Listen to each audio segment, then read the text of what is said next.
तुमच्या डोळ्यासमोरचं उदाहरण सांगेल. आता या लाईट लावलेत तुम्ही दादाश्री, लाईट लावलेत कशासाठी हो? उजड करण्यासाठी. पक्क ना? पक्क उजड करण्यासाठी ना. पण आपण जटे लाईट लाव का तटेच किडा पडतस. खरंय ना?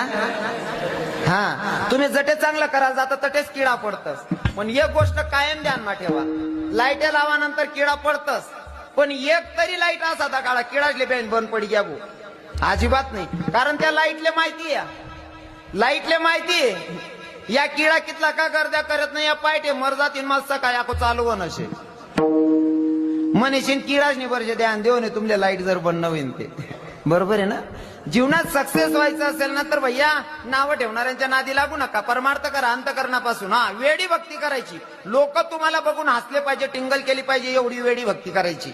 आणि जोपर्यंत तुम्ही वेडे होत नाही तोपर्यंत भगवंताच्या जवळ जात नाही. स्वतःला हुशार बनून जर परमार्थ केला तर आयुष्यभर भगवंत भेटत नाही.